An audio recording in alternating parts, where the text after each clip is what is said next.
let's talk about the difference between Myasthenia gravis and Guillain-Barre. Starting off with Myasthenia gravis. So the first thing we want to think about with Myasthenia gravis is we know that it is an autoimmune neuromuscular disorder that descends down from the head to the toes.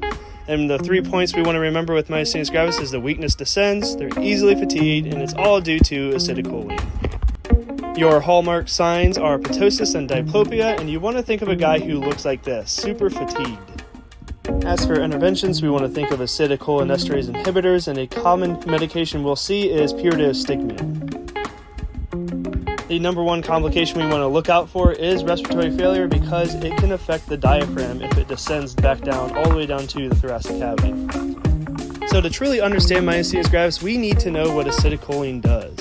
So acetylcholine is simply a receptor that sits on the muscle and helps with contraction. It is your bridge from the neurosystem to the muscle, telling it to contract, and it is needed for muscle contraction and endurance.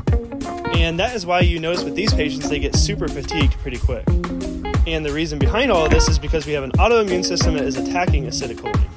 So the 3 points we want to remember with Myasthenia gravis is its descending weakness, and it's ptosis and diplopia as your hallmark signs, and you have respiratory failure as our main concern. Now going on to Guillain-Barre. The main thing to remember with Guillain-Barre is its ascending weakness versus descending weakness of Myasthenia gravis, so it starts from the toes up. And with those main signs, we have ascending weakness and leg paresthesia as those first signs, and we want to think Guillain is ground up.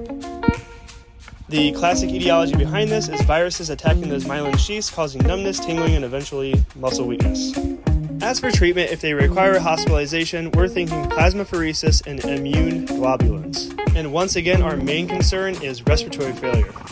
So to quickly recap that pathophysiology, we have a virus that is attacking those myelin sheaths, destroying those, eventually causing paresthesia in the lower extremities, and it ascends up to the body and eventually possibly reaching that diaphragm.